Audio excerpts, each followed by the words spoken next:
Hello guys, स्वागत है आप सभी का हमारे इस प्यारे से यूट्यूब चैनल स्टडीमेट पर। और आज हम पढ़ने वाले एडजॉइंट मेथड ऑफ मैट्रिक्स, और वो मैं आपको एकदम बढ़िया तरीके से समझाऊंगा। और आज हम इसे एडजॉइंट मेथड, बहुत ही इंपॉर्टेंट टॉपिक है मैट्रिसेस चैप्टर का, क्योंकि ज्यादातर क्वेश्चंस इसी टॉपिक पे आते हैं। और उसका जो अगला टॉपिक है इनवर्स, और वो भी मैक्सिमम इनवर्स सॉल्व करने के लिए हमें एडजॉइंट मेथड आना चाहिए, क्योंकि बिना एडजॉइंट से हम इनवर्स नहीं निकाल सकते। तो चलिए शुरू करते हैं आज का ये बेहतरीन लेक्चर बेहतरीन जोश के साथ। सो एडजॉइंट मेथड, एडजॉइंट मेथड। अब भैया एडजॉइंट मेथड होता क्या? एडजॉइंट मेथड को सॉल्व करने के लिए हम तीन नहीं सिर्फ दो स्टेप्स देखेंगे। स्टेप नंबर वन हमारा ये होगा कि पहले तो कोफैक्टर्स निकालिए। स्टेप वन क्या है? कोफैक्टर्स। स्टेप टू क्या है? इन कोफैक्टर्स का ट्रांसपोज ऑफ कोफैक्टर्स।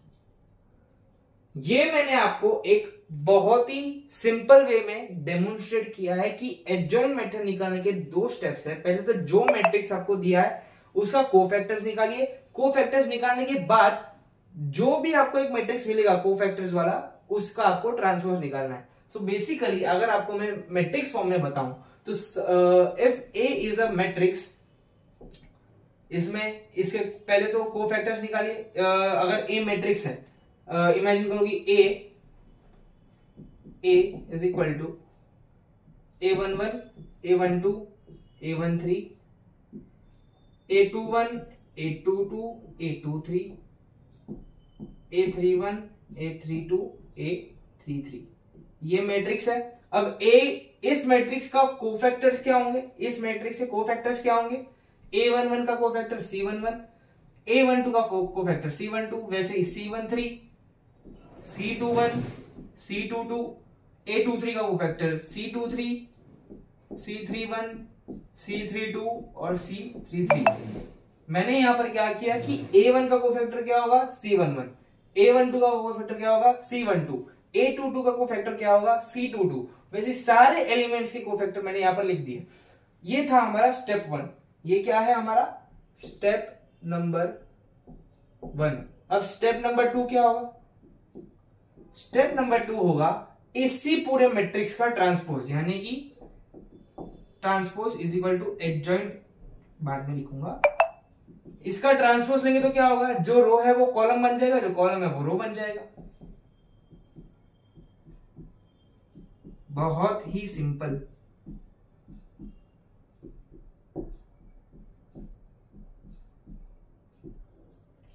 और ये ही आपका होगा एडजॉइंट ऑफ ए। दो स्टेप्स है, पहले आपको कोफैक्टर्स निकालना है, दूसरा आपको कोफैक्टर्स जो मैट्रिक्स मिला उसका ट्रांसपोज निकालना है। और आगे जाके आपको मैं इसका शॉर्टकट भी बताऊंगा। पहले आप बेसिक तरीके से सॉल्व कीजिए, बाद में हम ड्राफ्ट मारेंगे, यानी कि बाद में हम एडवांस लेवल तक भी सोचेंगे। तो पहले ये बेसिक है। अब with the help of sums आपको ये और अच्छे समझेगा। तो ये थी एडजॉइंट मेथड की थियरी। अब हम थियरी पढ़ने वाले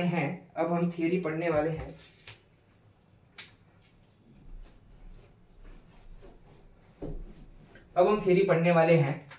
inverse of a matrix. Inverse of matrix. भैया इनवर्स ऑफ मैट्रिक्स क्या होता है?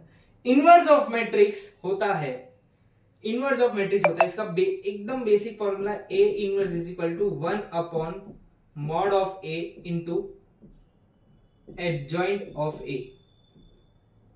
A इनवर्स क्या है? पहले आपको एडजॉइंट ऑफ A निकालना है और बाद में A के मॉड से आपको डिवाइड करना है, तो आपको A इनवर्स मिल जाएगा। यानी कि ये मैट्रिक्स को आपको किससे डिवाइड करना है? तो ये आपको क्या मिल जाएगा? A इनवर्स मिल जाएगा। मेथड सेम है, एडजॉइंट ऑफ ए का पूरा मेथड सेम है, जैसा था वैसे ही। यहाँ पर जो मैंने बताया स्टेप वन स्टेप टू पूरा वैसे ही फॉलो करना है। एक बार एडजॉइंट ऑफ ए आपको मिल गया, बाद में ए के मॉड से आपको डिवाइड कर देना है, तो आपको ए इनवर्स मिल जाएगा। तो थियरी आशा करता हूं आपको एकदम दिमाग में बैठ गई होगी। अब बात करते हैं इनकी प्रॉपर्टीज के बारे में, क्योंकि इनकी प्रॉपर्टीज बहुत इंपॉर्टेंट है। एडजॉइंट मेथड की कुल 7 प्रॉपर्टीज है, इनवर्स मेथड के भी कुल 7 प्रॉपर्टीज है, पर हम देखेंगे सिर्फ इंपॉर्टेंट वाले। और बाकी अगर आपको देखना है तो हमारी ऑफिशियल वेबसाइट पर मैंने सारे पीडीएफ दे रखे हैं, शॉर्ट नोट्स के पीडीएफ दे रखे हैं। शॉर्ट नोट्स में A to Z सारे फॉर्मूले, सारे प्रॉपर्टीज, सारे हर एक चीज आपको मिल जाएगी। सो अब देखते हैं प्रॉपर्टीज के बारे में। ये है properties of adjoint of matrix. तो क्या है ये वाली प्रॉपर्टी आपको बोर्ड एग्जाम में प्रूफ करनी होती है। टेक्स्ट बुक में भी आपको जो महाराष्ट्र स्टेट बोर्ड की बुक है उसमें भी आपको ये वाला प्रूफ करने को मिल जाएगा। हम भी प्रूफ करेंगे, टेंशन मत लो। तो ये प्रॉपर्टी आ गई थी कि A into adjoint of A, यानी कि कोई एक मैट्रिक्स है इंटू उसका एडजॉइंट किसके इक्वल होगा, उसका एडजॉइंट इंटू वो मैट्रिक्स, यानी कि A into adjoint of A will be equal to adjoint of A into A। But वो किसी और के भी इक्वल होगा, वो होगा उस मैट्रिक्स का मॉड, यानी कि जो उस मैट्रिक्स का डिटर्मिनेंट होगा इंटू I। यानी कि आपने एक मैट्रिक्स है A, आपने उसका एडजॉइंट निकाला, ये किसके इक्वल होगा, इसी के मॉड इंटू यूनिट मैट्रिक्स। समझ गए, इसी के mod into unit matrix. Basically ये वाला प्रॉपर्टी आपको ये कहना चाहता है।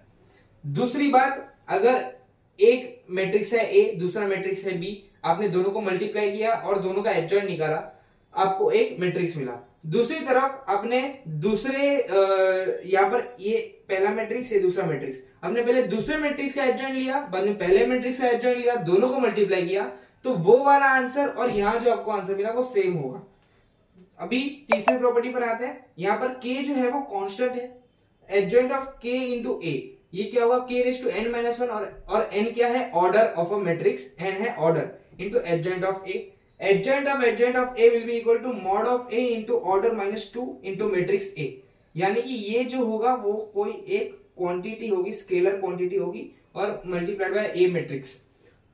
अगर आपको एडजॉइंट ऑफ निकालना है तो सिंपली आपको पूरा एडजॉइंट निकाल के, अगर आपको एडजॉइंट ऑफ का डेट निकालना है, यानी कि डिटरमिनेंट निकालना है, मॉड निकालना है, तो आपको पूरा एडजॉइंट निकाल के उसका मॉड निकालने की जरूरत नहीं है। आप डायरेक्टली जो आपको मैट्रिक्स दिया उसका मॉड निकालिए, उस रेज टू उसका ऑर्डर माइनस 1, या अगर उसका ऑर्डर 3 है और उसका एडजॉइंट ऑफ यानी कि मॉड ऑफ ए आपको 3 आ गया और उसका ऑर्डर भी 3 है, तो 3 का स्क्वायर 9, यानी कि एक मैट्रिक्स है A, आपने उसका मॉड निकाला जो 3 आया, और ये है 3 क्रॉस 3 मैट्रिक्स, यानी कि ये है इसका ऑर्डर है, यानी कि यहाँ पर n की वैल्यू 3 होगी, तो 3 minus 1 which will be equal to 9। और आपको क्वेश्चन में दिया है कि एडजॉइंट ऑफ A का मॉड निकालना है, तो ये ही आंसर इसका होगा। जो mod of A raise to n minus 1 है वो ही आंसर इसका होगा। यानी कि आपको पूरा एडजॉइंट निकालने की जरूरत नहीं है, डायरेक्टली आप मॉड इसका निकाल सकते हो। दूसरी बात, अगर आपको एडजॉइंट ऑफ A, यानी कि आपको A का एडजॉइंट निकालना है और वापस उसका एडजॉइंट निकालना है और उसका मॉड निकालना है, तो आपको ये इतना बड़ा प्रोसेस करने की जरूरत नहीं है। आप डायरेक्टली उसी मैट्रिक्स का मॉड निकाल के रेज़ टू n माइनस 1, यानी कि जो ऑर्डर है -1 करके उसका स्क्वायर करना है। बेसिकली फॉर एग्जांपल अगर मैं आपको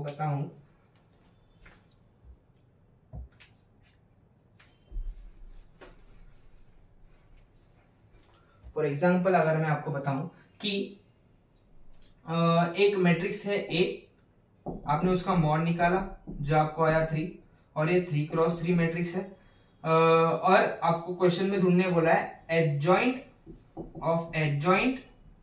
ऑफ A का मॉड निकालने बोला है। तो basically as per this formula आपको क्या करना है, अगर ये 3 क्रॉस 3 मैट्रिक्स है तो 3 माइनस 1 का स्क्वायर, यानी कि 3 रेज़ टू 2 का square which will be equal to 3 raise to 4 which will be equal to 81। तो डायरेक्टली आप इसका मॉड 81 लिख सकते हो। समझ गए मैं क्या बोलना चाहता हूं। हम अब एग्जांपल्स करेंगे। आपके सामने आपकी स्क्रीन पर ये रहा सम, एकदम ताजा सम है। मन कर रहा है कि इसे एकदम चुटकियों में सॉल्व कर लो, तो चलिए सॉल्व करते हैं। आप भी मेरे साथ सॉल्व करिए। पहला स्टेप आपको क्या करना है, आपको पहले तो क्वेश्चन में क्या ढूंढने बोला, आपको ढूंढने बोला A inverse adjoint of A, और आपको ये जो पहली प्रॉपर्टी थी वो प्रूफ करनी है। बस यानी कि आपको जो भी करना है तो पहले आपको कोफैक्टर निकालना पड़ेगा, जो अपना स्टेप 1 है कोफैक्टर निकालना। तो चलिए, ये वाला एलिमेंट है A11, A12, A21 और ये है A22। चलिए फिर कोफैक्टर का एक मैट्रिक्स बनाते हैं। A11 का कोफैक्टर क्या होगा? कोफैक्टर का फॉर्मूला क्या है? -1/i+j। यहाँ पर A11 है तो i होगा 1, j भी होगा 1, यानी कि ये होगा -1/2 विच इज 1। और बाद में जो first row cancel, first column cancel, क्या बचा? 2, तो 2। और बाद में बेसिकली यहां पर मैं आपको थोड़ा लिख के बताता हूं, जिन्होंने माइनर्स और कोफैक्टर्स का लेक्चर नहीं देखा प्लीज जाकर देख लीजिए, क्योंकि एडजॉइंट में आपको कोफैक्टर्स और माइनर्स की बहुत जरूरत पड़ेगी। तो C11 आप यहां पर आप कैसे निकालोगे? -1/i+j, यहाँ ये है i, ये है j, तो i+j यहाँ पर होगा 1 + 1 विच इज 2। और जो यहाँ पर जो कॉलम, यानी कि यहाँ पर ये है रो और ये है कॉलम, तो जो रो और जो कॉलम होगा वो आपको कैंसिल करना है, यानी कि first column and first row cancel होगा तो क्या बचेगा? 2। तो C11 आपका होगा -1 का स्क्वायर इंटू 2 विच इज 2। तो C11 क्या आ गया? 2। अब C12 में भी C12 क्या होगा? -1/1 + 2 और 1 + 2, यानी कि आपको ये वाला कैंसिल करना है और ये वाला कैंसिल करना है। क्या बचा? ये वाला रो और ये वाला कॉलम आपको कैंसिल करना है। रो 1 कॉलम 2 कैंसिल, क्या बचेगा? -4। -1 इंटू -4 इज 4, तो ये आपको आ गया यहां पर 4। अब C21 निकालना है आपको। C21 क्या है? -1/2 + 1। और इसमें आपको कैंसिल करना है सेकेंड रो और फर्स्ट कॉलम। सेकेंड रो और फर्स्ट कॉलम आपको कैंसिल, सेकेंड रो और फर्स्ट कॉलम, तो क्या बचेगा? -3 इंटू -3, तो ये भी आ जाएगा आपको 3, यहां पर आ गया 3। अब C22 ढूंढना है। C22 क्या है? -1/2 + 2 और सेकेंड रो और सेकेंड कॉलम कैंसिल कीजिए तो आपको आ जाएगा 2 इंटू 2, तो ये होगा 2, यानी कि आपको 2 आ गया। आपको क्या बात दिमाग तक पहुंची? ये मैंने इसका एडजॉइंट कैसे निकाला आपको पता चला? एडजॉइंट नहीं निकाला मैंने, ये कोफैक्टर्स का सिर्फ एक ये निकाला है। क्या निकाला है? मैट्रिक्स बनाया है मैंने, ये कोफैक्टर्स का मैट्रिक्स बनाया। अब मुझे क्या करना है? अब इसका ट्रांसपोज लेना है, यानी कि ये है कोफैक्टर्स ऑफ ए, तो मुझे अभी कोफैक्टर्स ऑफ ए का ट्रांसपोज निकालना है। कैसे निकालेंगे? रो कॉलम बन जाएगा, कॉलम रो बन जाएगा, यानी कि 2 4 3 2। ये है एडजॉइंट ऑफ ए। तो एडजॉइंट ऑफ ये आ गया। अब आपको निकालना है ए इनवर्स। ए इनवर्स क्या होता है? 1/mod of A into adjoint of A. Mod of A क्या है? यहां से मॉड ऑफ ए निकालिए प्लीज। मॉड ऑफ ए क्या होगा? 2 2 4 -12, 4 - 12 कितना होता है? -8। तो मॉड ऑफ ए है -8, 1/-8 इंटू एडजॉइंट ऑफ ए, 2 3 4 2। तो आपको ए इनवर्स ये आ गया। अब आपको क्या प्रूफ करना है? तो बेसिकली आपको एडजॉइंट ऑफ ए और ए इनवर्स कैसे निकालना है आपको पता चल गया होगा कैसे निकालना है वो। अब जो मैंने कहानी यहां पर लिखी है, अगर 3x3 मैट्रिक्स आया, 4x4 मैट्रिक्स आया, तो सेम आपको वैसा ही करना है जैसे मैंने यहां पर किया है। 3x3 के लिए भी हम करेंगे, जब डीपीपी हम सॉल्व करेंगे तब भी हम 3x3 करेंगे। अब फिलहाल हम 2x2 के लिए कर रहे हैं। तो ए इनवर्स ऑफ एडजॉइंट और एडजॉइंट ऑफ ए आपको आशा करता हूं कि समझ आ गया होगा। अब हम ये वाली प्रॉपर्टी प्रूफ करेंगे। सो एडजॉइंट ऑफ मैं ऐसे रहने देता हूं क्योंकि हमें इसकी जरूरत है। पहले हमें क्या ढूंढना है कि ए इंटू एडजॉइंट ऑफ ए क्या है। हम पहले ये ढूंढेंगे। ए क्या है? 2 इंटू -3 -4 और 2। एडजॉइंट ऑफ ए है ये 2 3 4 2। Okay, A into adjoint of A क्या आएगा? चलिए मल्टीप्लीकेशन है, सेकेंड लेक्चर इसी पे ही हुआ था, याद होना चाहिए आपको। 2 2 4 4 -12 4 -12 -8 अब ये इंटू ये 2 3 6 6 -6 6 माइनस 6 0, 6 माइनस 6 0।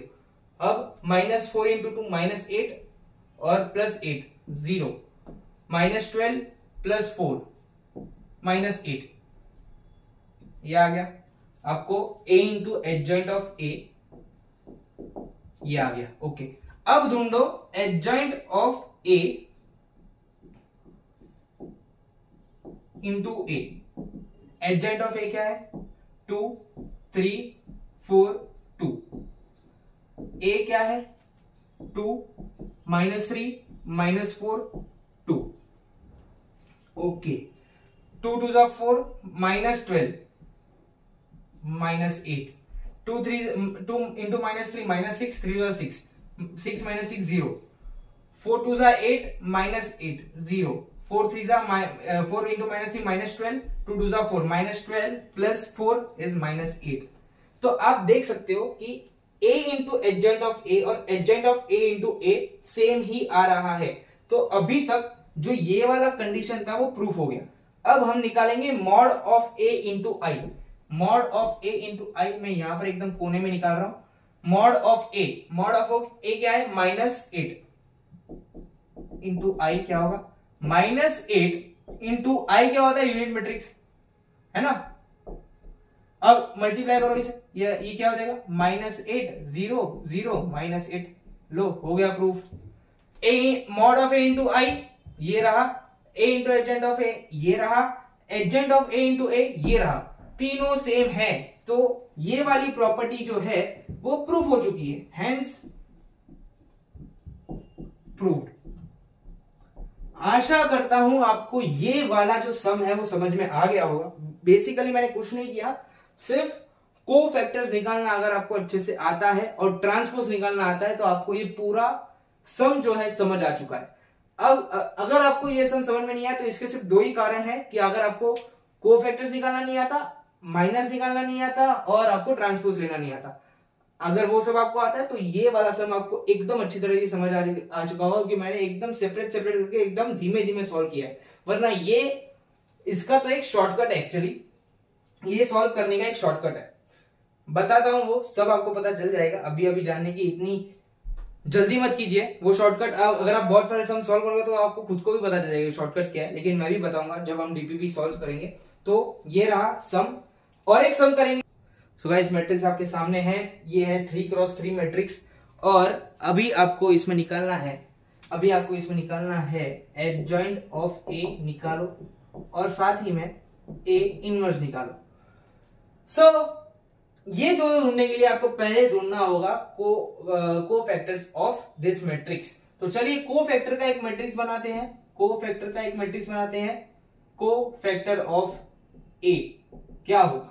चलिए, ये है a11, ये है a12, ये है a13, ये है a21, ये है a22, ये है a23 और ये है a31, a32 और a33।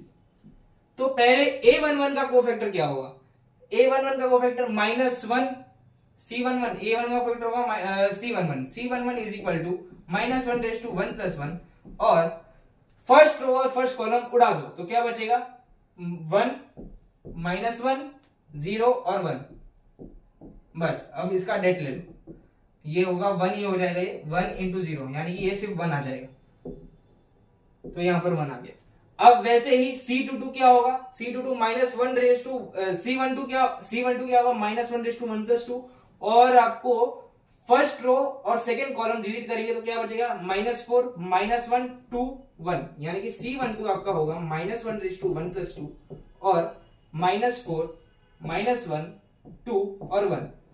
ये होगा -1 -4 इंटू माइनस ऑफ -2 यानी कि -4 + 2 इज -2 विच इज 2। आपको 2 आ गया। वैसे ही आपको C13 निकालना है। C13 क्या होगा? C13 ढूंढिए। मैं ये सोच के चल रहा हूं कि आप खुद भी प्रैक्टिस कर रहे हैं, क्योंकि अगर आप खुद प्रैक्टिस नहीं करेंगे और सिर्फ लेक्चर देखते रहेंगे तो इसका कोई मतलब नहीं है। ये लेक्चर का कुछ फायदा ही नहीं है अगर आप खुद प्रैक्टिस नहीं कर रहे हो। तो मैं यहां पर कर रहा हूं, साथ में आप भी अपनी कॉपी पे प्रैक्टिस करते रहिए जिससे कि आपके कॉन्सेप्ट एकदम स्ट्रांग हो जाए। चलिए कंटिन्यू करते हैं, back to the topic. C13 -1/1+3 और फर्स्ट रो और थर्ड कॉलम डिलीट कर दो तो क्या बचेगा -4 1 2 0 ये वाले एलिमेंट्स बचेंगे।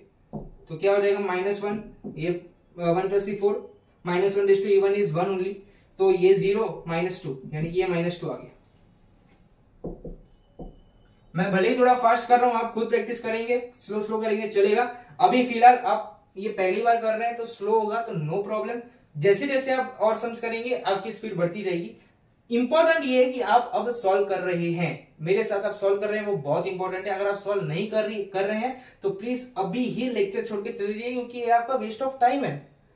प्लीज मेरे साथ सॉल्व करिए तो ही आपको ये लेक्चर दिमाग तक जाएगा दिल तक जाएगा तो ही आपको ये याद रहेगा। सिर्फ समझ के मतलब नहीं याद रहना भी जरूरी है। अब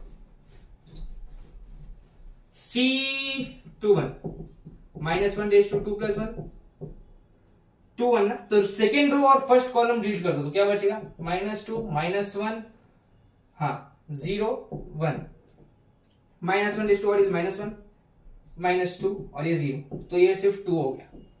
अब आपको निकालना है C22 क्या होगा -1/2 + 2 सेकेंड रो सेकेंड कॉलम उड़ा दो तो क्या बचेगा 3 -1 2 1 -1/1 इज 1 निकालो 3 1 3 माइनस में ये हो गया 5। अब निकालना है C23 क्या होगा -1/2 + 3 सेकेंड रो और थर्ड कॉलम उड़ा दो तो क्या बचेगा 3 -2 2 0 -1/2 ऑड इज -1 और यहाँ पर 3 0 0 माइनस ऑफ माइनस यानी कि 4 ये होगा -4। अब क्या ढूंढना है C31 -1/3 + 1 थर्ड रो और फर्स्ट कॉलम उड़ा दो। सर ये उड़ा दो क्या होता है थोड़ी अपनी लैंग्वेज सुधारिए सर हम स्टूडेंट्स हैं। नहीं सुधारूंगा माइनस उड़ा दो क्या उड़ाना था हाँ थर्ड रो और फर्स्ट कॉलम उड़ा दो तो क्या बचेगा ये -1/2 इवन इज 1 इंटू ये 2 हो गया 2 + 1 3। अब C32 ढूंढना है C32 -1/3 + 2 थर्ड रो और सेकेंड कॉलम उड़ा दो क्या बचेगा 3 -1 -4 -1 -1/2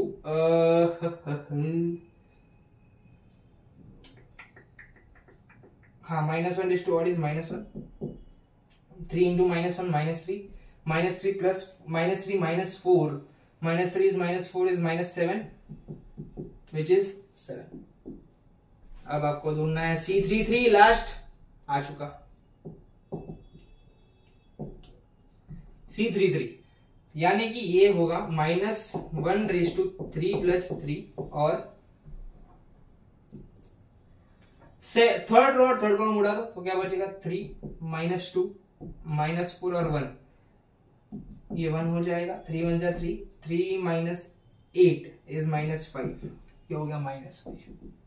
तो ये आपका कोफैक्टर्स का एक मैट्रिक्स बन चुका है। अब आपको इसका ट्रांसपोज लेना है। क्या लेना है ट्रांसपोज।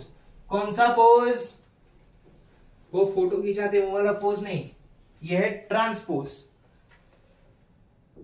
COA का ट्रांसपोज क्या हो जरा बताना एकदम चीख के बताओ घर वालों को पता चलना चाहिए आप कितनी अच्छी तरीके से मैथ सॉल्व कर रहे हो।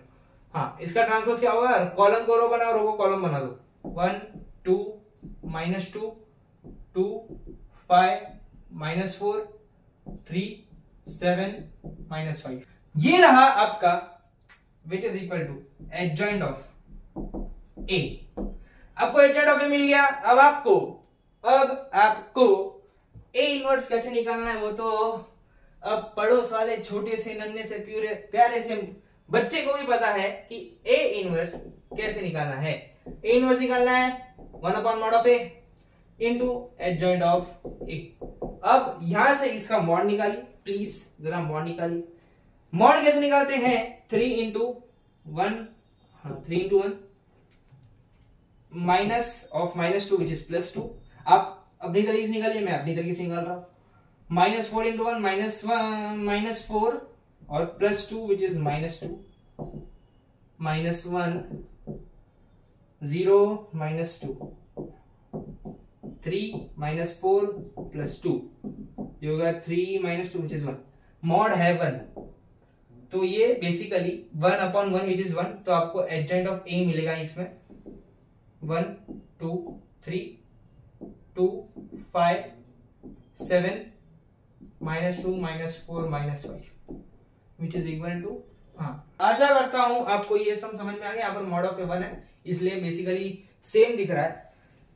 आई होप आपको इनवर्स ऑफ ए और एडजेंट ऑफ ए कैसे निकालना है समझ में आ चुका होगा।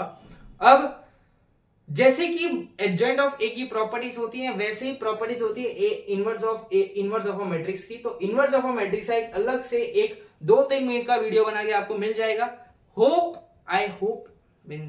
आई होप कि आपको आज का लेक्चर एकदम अच्छी तरीके से समझा होगा कि ये बहुत ही ज्यादा इंपॉर्टेंट टॉपिक है। आप कौन सा भी प्रीवियस ईयर क्वेश्चन निकाल के देख लो, मैक्सिमम क्वेश्चंस इन 2 टॉपिक्स पर ही आते हैं, इनवर्स ऑफ ए और ये एडजेंट ऑफ ए, यानी कि इनवर्स ऑफ अ मैट्रिक्स और एडजेंट ऑफ अ मैट्रिक्स।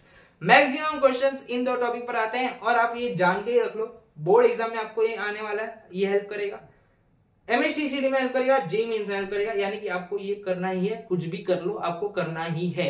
और एक टॉपिक है जिसमें बेसिकली आपका पूरा चैप्टर तो हो चुका है, पर और एक्स्ट्रा टेक्स्ट बुक के बाहर वाले थोड़े कॉन्सेप्ट है जो आपको सीखने जरूरी है। 2-3 बहुत ही ज्यादा लंबा वीडियो नहीं होगा, वो आधे घंटे का वीडियो होगा, उसमें जो एक्स्ट्रा चीजें हैं वो आपको मैं सिखा दूंगा। तो एडजेंट ऑफ अ मैट्रिक्स और इनवर्स ऑफ अ मैट्रिक्स खत्म हो चुका। Properties of inverse of matrix मैं आपको नेक्स्ट लेक्चर, यानी कि वो जो आधे घंटे का वीडियो है उसमें पहले मैं प्रॉपर्टी सिखाऊंगा, बाद में वो एक्स्ट्रा चीजें सिखाऊंगा।